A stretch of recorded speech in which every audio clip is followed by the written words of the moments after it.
Bonjour et bienvenue, je suis Anne-Marie Cunier et je suis ravie de vous recevoir dans le podcast Learn and Enjoy. Dans chaque épisode, je vous propose d'analyser les usages et technologies du digital learning qui permettent de créer une expérience apprenant, engageante et efficace. Avec des experts et professionnels du monde de la formation et de l'éducation, nous décoderons ensemble les bonnes pratiques qui marchent et les outils et méthodes qui permettent de transformer l'expérience d'apprentissage pour créer un effet waouh auprès des apprenants. Laissez-vous inspirer.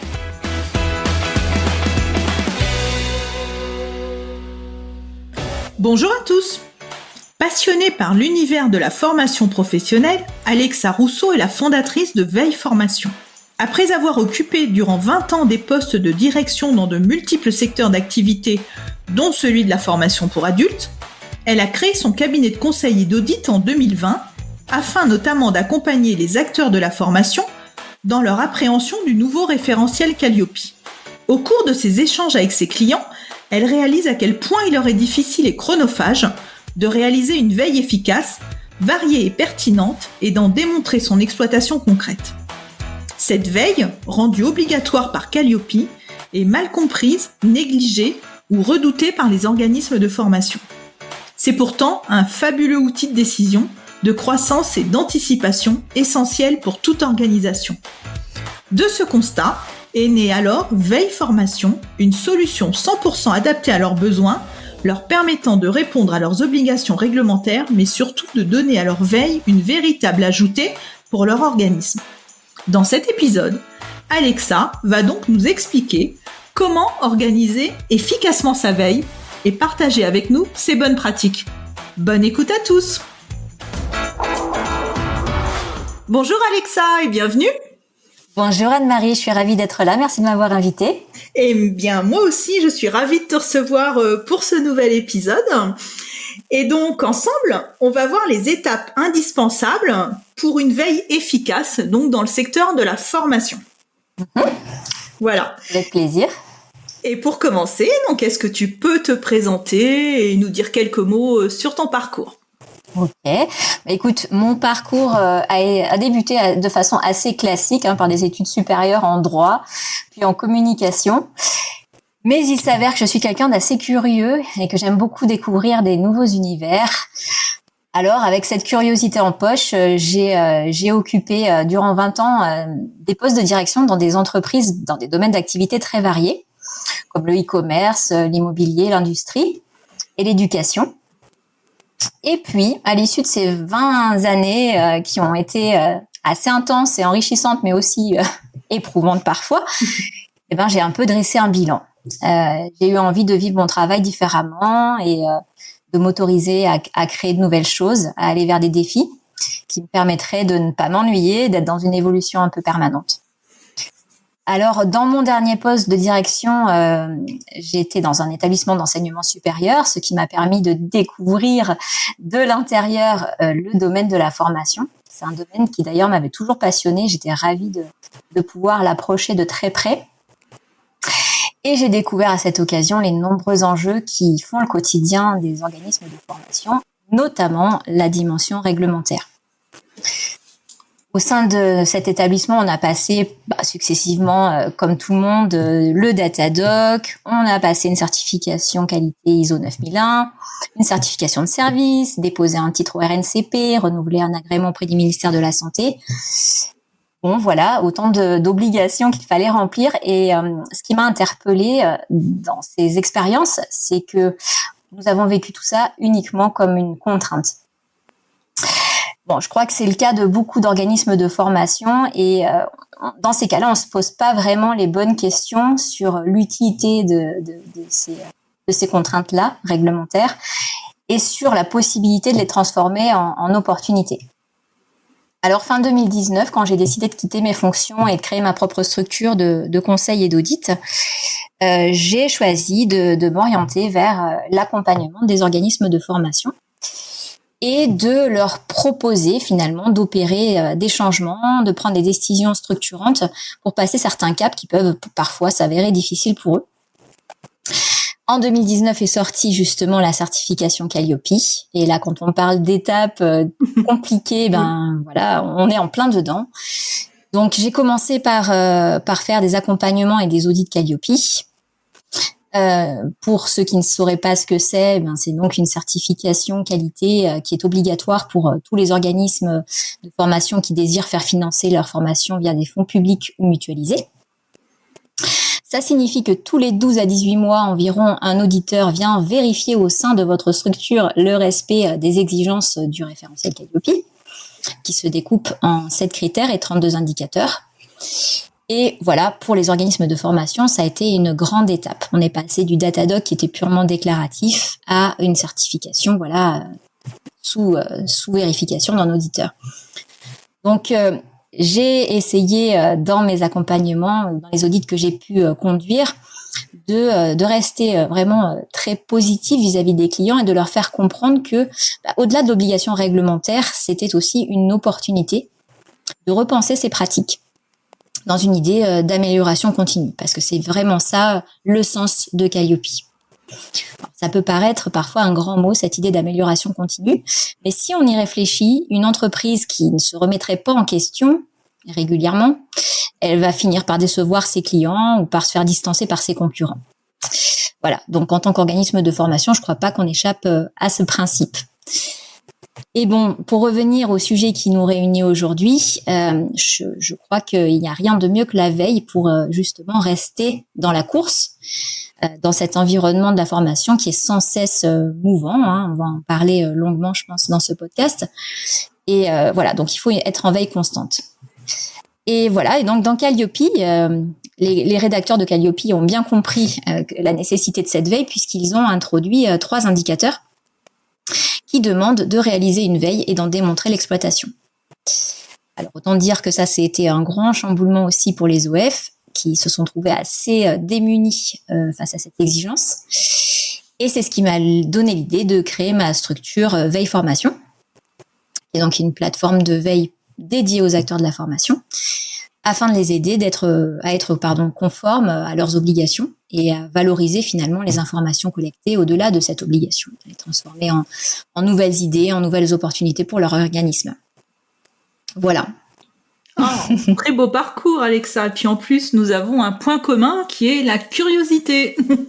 Exactement. C'est, je crois que d'ailleurs, ce qui nous a fait nous parler la première fois. Oui, parce qu'il y a déjà quelques temps qu'on se connaît, qu'on se suit. Tout à fait. Eh bien, nous allons attaquer le cœur du sujet de notre épisode. Alors moi, Meta, ce que je voulais te demander pour commencer, c'est qu'est-ce qu'une veille et à quoi elle sert ? Alors finalement, la veille, ça sert avant tout à rester en prise avec son environnement, à anticiper les changements, à prendre des décisions éclairées, puisque sans faire de mauvais jeu de mots, rester en veille, c'est être éclairé sur plein de sujets. Finalement, je crois qu'on est tous veilleurs en permanence sans même y penser. Quand on parcourt le fil d'actualité de LinkedIn ou qu'on assiste à une conférence ou qu'on assiste à un webinaire qui nous intéresse, on est déjà en veille. On cherche à collecter des informations qui nous sont ou nous seront utiles. Après, est-ce qu'on en fait quelque chose ? Là, c'est un autre sujet. Mais il n'en reste pas moins que c'est essentiel pour le développement d'une structure, tout comme pour le développement d'un individu, de rester justement dans ce processus de veille et de curiosité, puisqu'il s'agit bien de cela en fait. Oui. Et justement, quels sont les enjeux de cette veille dans le secteur de la formation ? Donc là, tu en as déjà parlé un petit peu dans ton introduction, donc avec Calliope. Est-ce que tu veux compléter ? Oui. Comme je le disais, le secteur de la formation est en vraiment perpétuelle mouvance. Il y a eu énormément de réformes au niveau réglementaire. C'est plus qu'une évidence qu'on est obligé de rester très très actif et très en veille par rapport à ça, puisque chaque décret, chaque arrêté a des conséquences directes sur le quotidien des OF. Ils ne diront pas le contraire.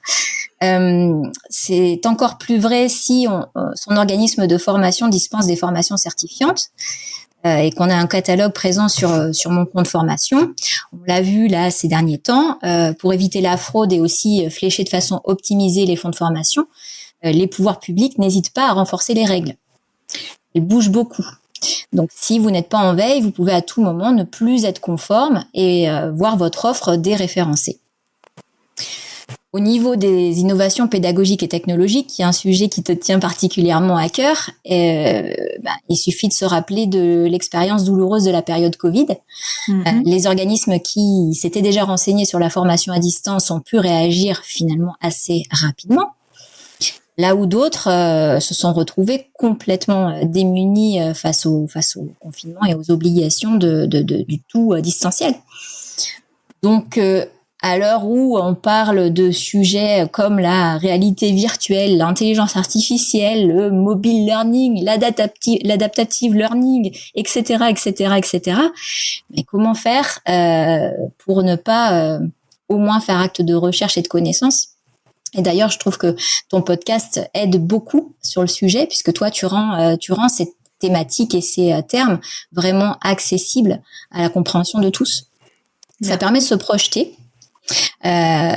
Parce que c'est pas effectivement forcément utile de passer à ces technologies-là, mais je crois que c'est très utile de rester ouvert sur ces innovations-là pour au moins savoir ce qui est pertinent ou pas pour soi et pour son organisme.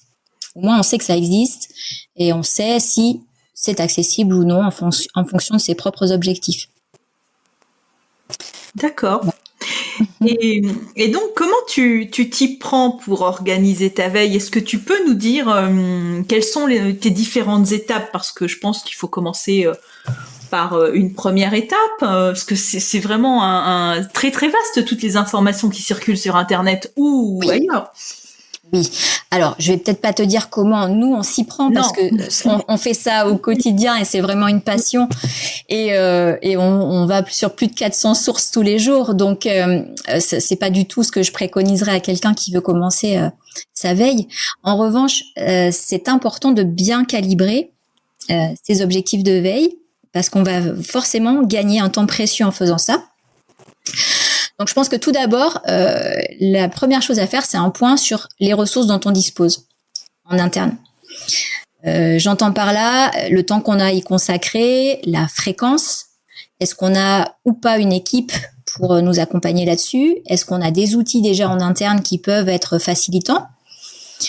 Une fois qu'on a calibré ces ressources-là, eh bien, on va lister ces thématiques de veille. Alors, on en reparlera, mais ces thématiques, elles sont bien sûr listées dans Calliope, puisque les indicateurs sont assez précis sur le sujet, mais on peut vouloir aussi être un petit peu plus large que simplement une veille dédiée à Calliope. Donc, on liste ces thématiques de veille, et puis on va y associer des mots-clés qui y correspondent pour faciliter sa recherche. On va ensuite peut-être, en fonction de ces thématiques, identifier les sources qui seraient pertinentes.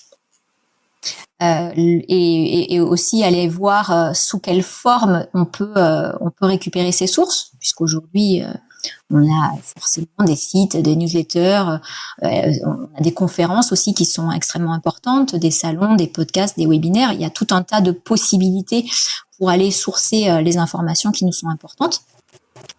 Mais je le redirai, je pense, à plusieurs reprises, faut faire un choix parce que le grand danger de la veille, c'est quelque part de vouloir trop en faire aussi et d'être dans une forme d'infobésité qui serait contre-productive. Voilà, quand on a un panel trop large et qu'on reçoit trop d'informations, notamment beaucoup de newsletters qui nous arrivent en permanence, on n'a pas le temps de les lire, on se sent débordé et c'est vite anxiogène et donc contre-productif. Donc faire un choix, ça fait partie, renoncer finalement, ça fait partie aussi du processus de veille. Après, quand on a fait ces choix-là, eh bien, vient le temps de la collecte et de l'organisation de cette collecte. Et là, si j'ai un conseil à donner, c'est d'être assez régulier. Alors, pas au quotidien comme nous pouvons le faire peut-être, mais de se fixer des rendez-vous sur le sujet, c'est important. Pourquoi ? Parce que, par exemple, j'ai rencontré ça de multiples reprises. Quand on veut faire une veille sur les 18 mois qui séparent son audit initial de son audit de surveillance un peu au dernier moment, je te garantis qu'on a des sueurs froides. Voilà, donc il s'agit vraiment d'avoir une mini-régularité sur le sujet et de sourcer, de sélectionner de façon régulière ces sujets-là. Voilà. Une fois que on a fait ça, eh bien, il va rester à lire les contenus, hein, évidemment, puisque ils arrivent comme ça, mais il faut faire cette sélection de façon à arbitrer ce qui est nécessaire ou pas et conserver uniquement ce qui concerne, ce qui nous concerne. Et puis, dans Calliope, et quelque part dans la logique aussi, la veille, ça sert à quoi? Ça sert à prendre des décisions. Donc, à partir des contenus, on va démontrer les décisions qu'on a prises et donc l'exploitation. C'est ce que le législateur, enfin les personnes qui ont rédigé Calliope, en tout cas les rédacteurs de Calliope, ont choisi d'appeler l'exploitation. Voilà, ça va être aussi une étape hyper cruciale.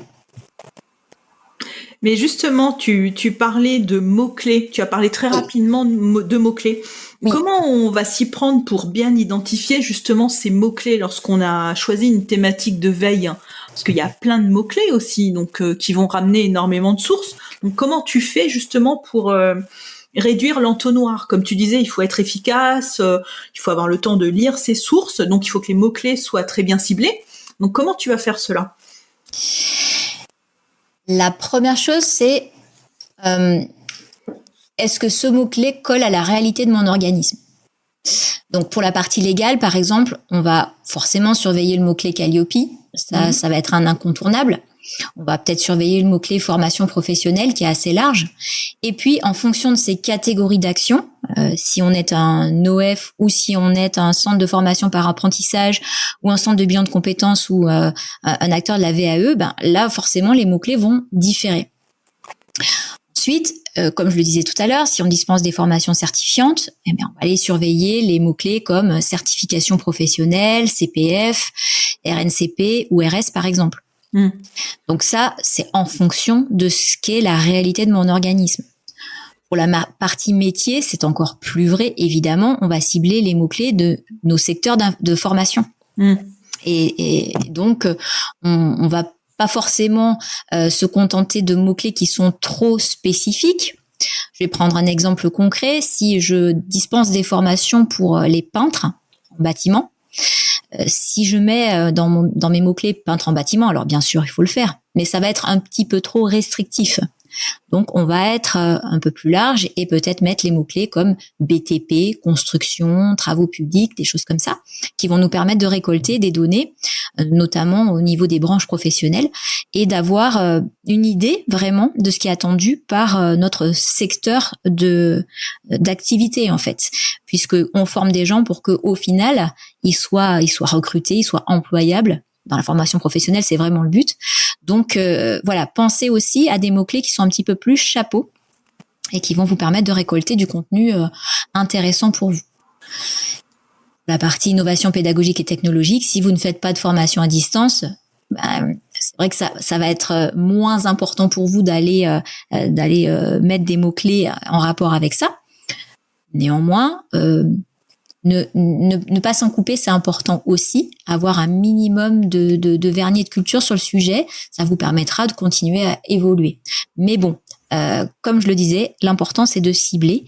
Donc, pour la partie innovation pédagogique et technologique, déjà, ce qui va nous intéresser, c'est les nouvelles façons de former, la façon d'engager ses apprenants. Et là aussi, je sais que c'est un sujet qui te tient à cœur. Oui. Donc, comment construire des parcours qui sont engageants et motivants. Là-dessus, il y a plein de contenus hyper intéressants qui vont pouvoir vous donner des idées d'adaptation de vos contenus.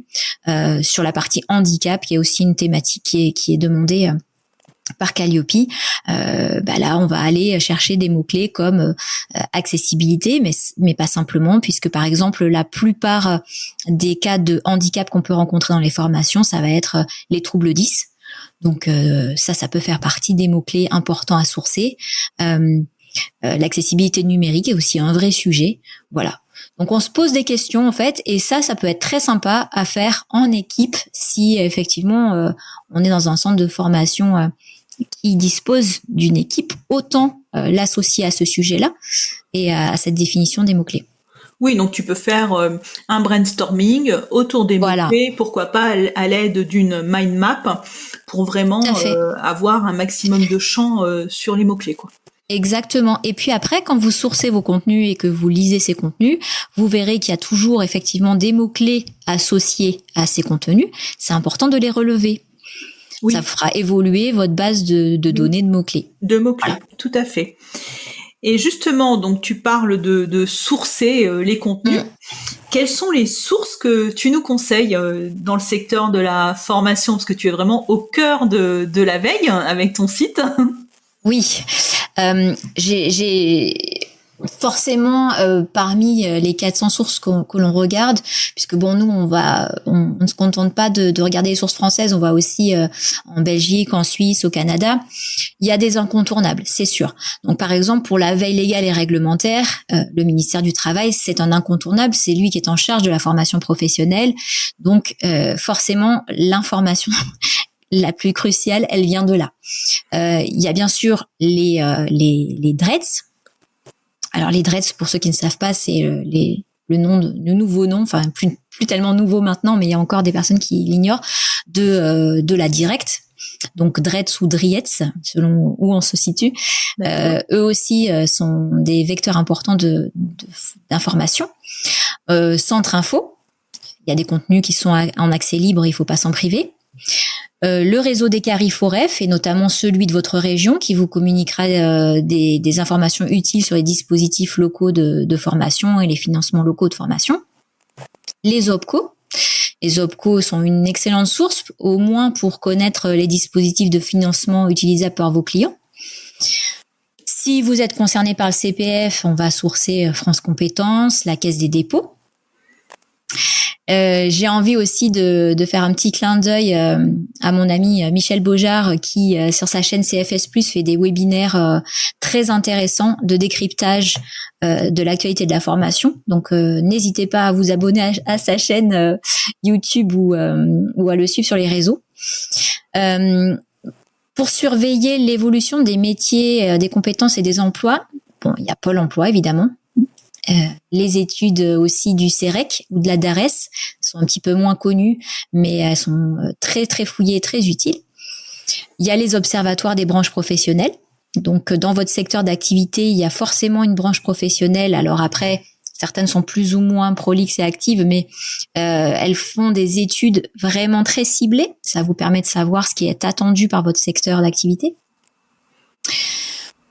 Pour les innovations pédagogiques et technologiques, encore une fois, tout dépend de vos objectifs de veille, mais on peut citer des personnes comme, des personnes ou des organismes comme Ccampus, Sidologie, les outils TIS ou les outils IA de Fidel Navamuel, je pense que tu le connais aussi, les études ou les articles des universités de Laval ou de l'UQAM au Québec. Ils sont très très intéressants, franchement. Ils vont un petit peu plus loin parce qu'ils sont un petit peu moins frileux que nous en France, donc ils n'hésitent pas à expérimenter des choses et c'est assez intéressant à regarder.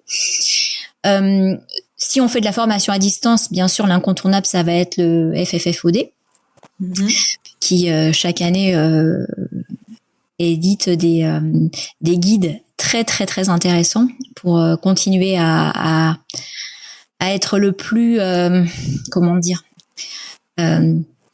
adéquation avec à la fois le secteur, mais aussi les outils du secteur. Donc, c'est très utile. Ils ont sorti notamment une box qui s'appelle Hybride Action. Si vous voulez hybrider vos formations, il faut pas hésiter à aller télécharger tous ces outils-là qui sont en accès libre. Et j'allais citer aussi ton podcast parce que j'avoue que nous on en est hyper fan. On n'hésite pas chaque semaine, enfin à chaque fois que tu publies en tout cas, à le republier parce que c'est une source précieuse. Et puis il y a une personne que j'adore et qui est un passionné de veille, qui fait un travail remarquable, qui s'appelle Gérald Thiraud. Je pense qu'on mettra peut-être le lien dans les notes de l'épisode, mais il fait un travail de dingue sur la veille pédagogique et technologique. Donc vous pouvez vous abonner à son fil LinkedIn, vous verrez, c'est précieux. Ou on peut citer aussi Jonathan Potier que tu as reçu sur le podcast et qui lui est expert sur la partie évaluation de la formation. C'est aussi un nectar à lire. Bon, et puis si vous voulez, sur notre compte LinkedIn Veille Formation, vous trouverez au moins 2 contenus par semaine de veille, puisque Notre idée, c'est quand même de démocratiser ça. C'est pas parce que notre outil est payant qu'on ne souhaite pas transmettre. Donc voilà, sur notre page LinkedIn, vous trouverez aussi plein de contenus très utiles. D'ailleurs, je mettrai le lien de ta page LinkedIn dans les notes de l'épisode. Et puis, je vais faire aussi une petite parenthèse à Gérald, qui est donc qui habite pas très loin de chez moi. Donc, c'est vrai. Voilà, on ne s'est encore jamais vu, mais on n'est pas très loin. Et oui, en effet, il fait un travail fabuleux sur la veille. Donc, coucou Gérald, si tu nous écoutes. Oh, mais sans aucun doute, parce que je sais qu'il te suit. Et donc, merci pour toutes ces sources, Alexa, mais comment est-ce qu'on peut s'organiser? Parce que là, ça fait énormément de sites à suivre, énormément de sources. Donc, est-ce que tu as des outils à nous conseiller? Bon, moi, j'en connais quelques-uns, mais je suis sûre que tu vas nous donner des outils pertinents. Comment on peut faire? Oui, l'outil est important, mais là encore, faut qu'il soit adapté. Donc, faut se poser les bonnes questions. On connaît tous les curateurs de contenu. Donc, on peut citer effectivement Feedly, Scoopit, InnoReader, des choses comme ça. C'est très utile parce que en fonction des mots-clés que vous référencez dans ces outils ou des sources, ils vont vous remonter automatiquement, tous les contenus de ces sources ou tous les contenus liés à ces mots-clés. Alors, c'est super parce que il y a effectivement de la matière. Maintenant, derrière, faut trier. Oui, voilà. Voilà. Puisque l'outil ne le fera pas pour vous. Non. Pas encore, en tout cas. Peut-être dans quelques temps, avec l'intelligence artificielle, qu'on arrivera effectivement à ce genre de choses. Pour le moment, il vous faudra faire ce tri par vous-même. Donc, une fois qu'on a fait remonter ces contenus, on opère son tri et ensuite, on va utiliser un outil, peut-être un Drive, un Cloud, quelque chose qui va nous permettre de rassembler ces contenus sélectionnés au même endroit. Parce que ce qu'on constate souvent, je le vois quand je prends ma casquette d'auditrice et que je vais auditer des organismes de formation, ils en ont un peu dans leur boîte mail, un peu sur un Drive, un peu transmis ça et là par des formateurs qui leur font remonter des contenus. Bref, c'est pas très organisé, on a du mal à s'y retrouver et donc on va avoir du mal à l'exploiter cette veille. Et le but de réaliser une veille, c'est pas juste de montrer à son auditeur que on a bien fait son travail et qu'on a bien sourcé. Non, le but c'est vraiment d'en faire quelque chose.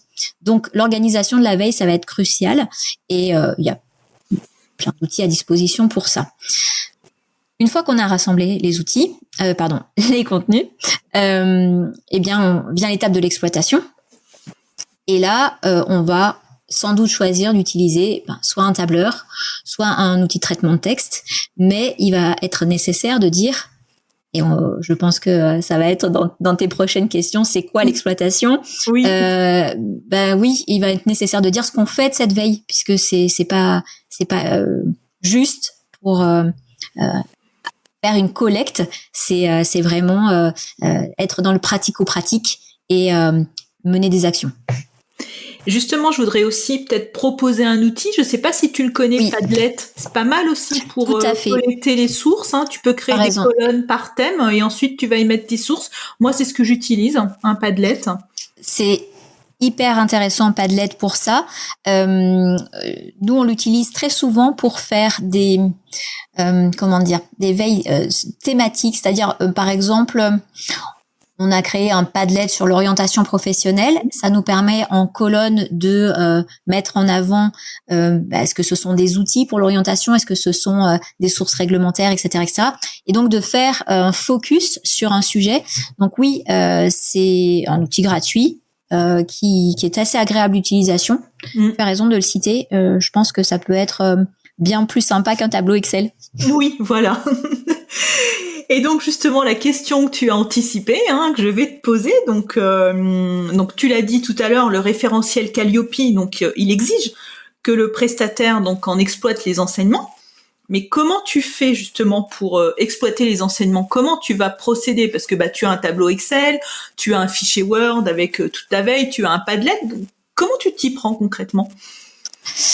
Déjà, je crois que c'est très important de d'expliquer ce qu'il y a derrière cette phrase et ce mot d'exploitation. Exploiter les enseignements de sa veille, c'est s'appuyer sur sa veille pour prendre des décisions, pour réaliser une action.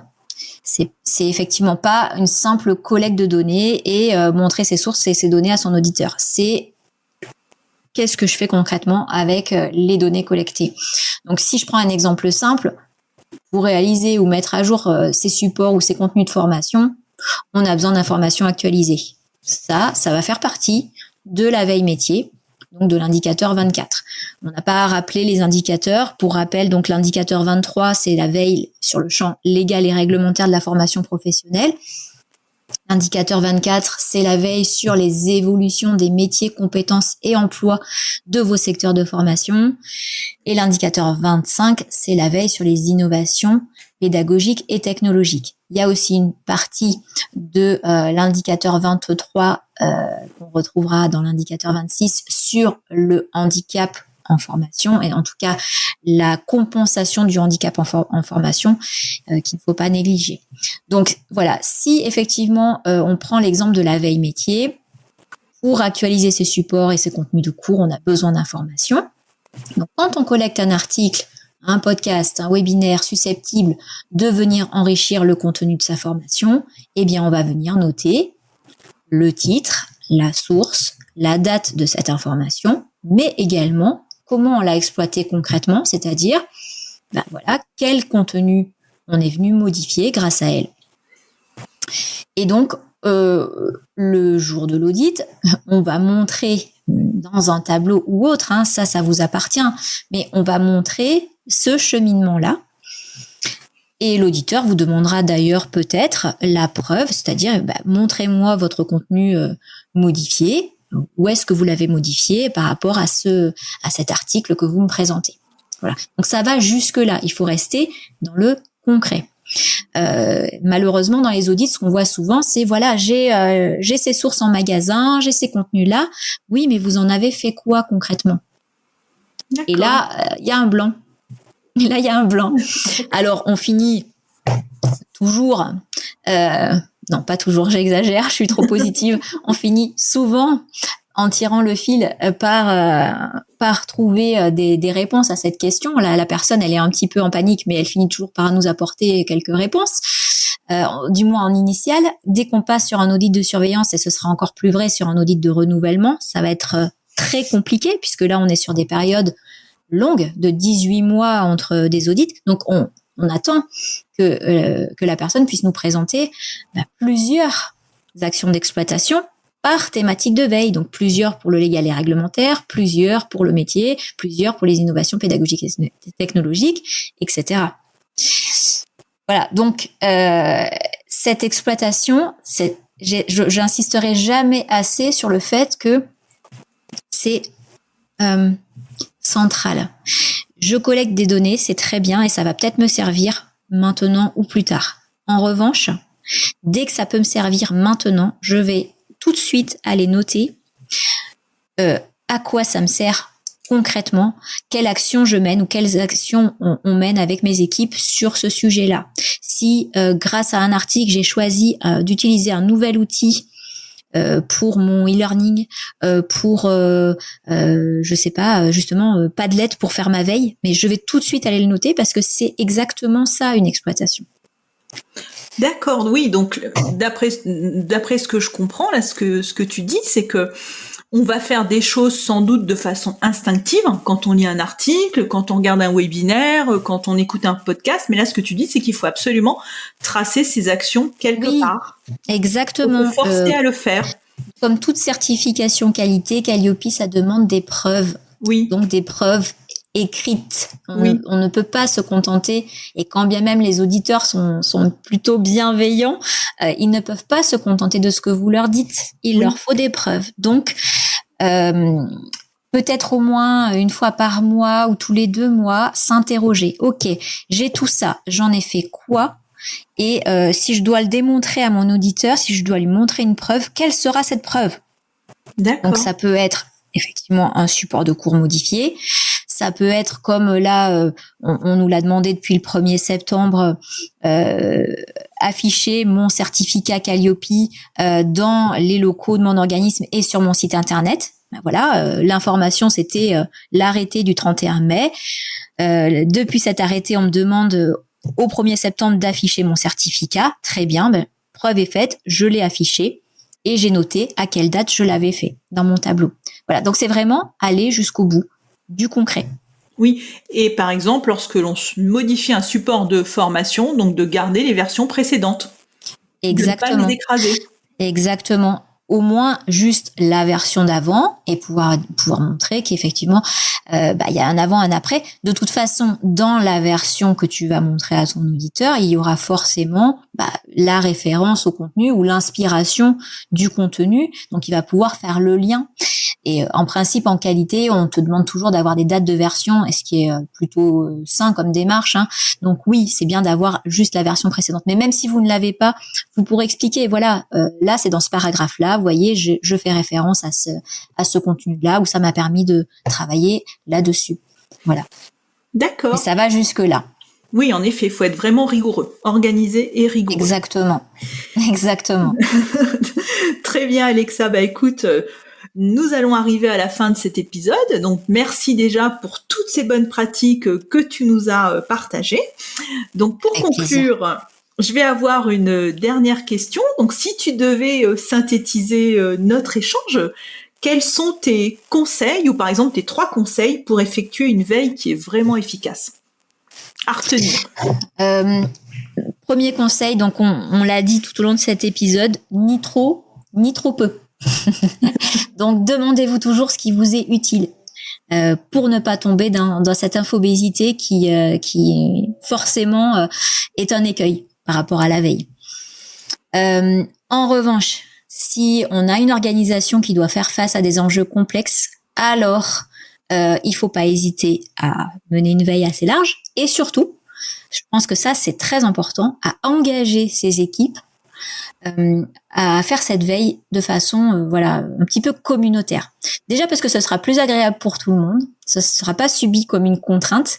À partir du moment où il y a cet effet de partage, d'entretien des connaissances et des compétences, ça rend la démarche utile et importante. Donc, faut pas hésiter à associer l'interne pour donner du sens. J'allais dire, c'est un peu, j'enfonce une porte ouverte, mais pour tout ce qu'on fait dans la vie, il faut donner du sens. Voilà. Donc, deuxième conseil, associer ses équipes. Et troisième conseil, par rapport aux outils, trouvez celui ou ceux qui vous conviennent, mais tentez toujours d'optimiser. Parce que le meilleur outil, ce sera toujours celui qui vous permet de réaliser une veille de qualité et de l'exploiter en un minimum de temps. Pour ne pas vous épuiser, pour ne pas épuiser vos équipes et pour finalement en tirer le meilleur parti. C'est-à-dire que tout le temps que vous ne passez pas à sourcer, à vous épuiser, à aller à droite, à gauche, etc., parce que vous avez organisé votre veille, vous allez pouvoir le passer à réfléchir sur ce que vous en faites. Et c'est bien là quand même l'essentiel de la démarche. Voilà. Donc, mes 3 conseils sont ceux-là. Et après, si vous voulez qu'on en reparle, ce sera avec plaisir. Que ce soit avec moi ou avec mes équipes, c'est un sujet vraiment qui nous passionne au quotidien, donc on est intarissable. Oui. Ça s'est vu, je parle un petit peu vite et un petit peu de façon passionnée du sujet, mais oui, voilà. Je trouve que c'est tellement enrichissant au quotidien que... Oui. Merci pour ces conseils. Merci Alexa. Donc, je mettrai dans les notes de l'épisode ton contact LinkedIn si nos auditeurs souhaitent te poser des questions. Je mettrai également le lien de ton site Veille Formation. Ton groupe LinkedIn aussi, Veille Formation. Je conseille à nos auditeurs de s'y abonner parce que moi, j'y suis abonnée et je reçois en effet tes posts chaque semaine, donc de veille. Le compte de Gérald aussi, je le noterai dans les notes de l'épisode. Et peut-être que nous pourrions mettre, si tu m'envoies Alexa, un lien qui reprend tous les indicateurs Calliope. Oui, si tu veux, avec plaisir. Ça permettra de compléter l'épisode. Voilà. D'accord. Avec grand plaisir. Merci encore Alexa d'avoir participé pour cet échange. Merci beaucoup et puis à très bientôt. À très bientôt. J'espère que cet épisode vous a plu. Si vous aimez le podcast Learn and Enjoy et si vous avez envie de me soutenir, de m'aider à faire connaître ce podcast, la meilleure façon, c'est de me laisser une note 5 étoiles sur Apple Podcast ou un petit commentaire. Pensez aussi à vous abonner pour être informé de la sortie des prochains épisodes. Et pour rester en contact ou me proposer un thème que vous souhaitez que j'aborde, vous pouvez me rejoindre sur LinkedIn. Vous me trouverez sous mon nom, Anne-Marie Cuinier. Je vous dis à très vite pour un nouvel épisode.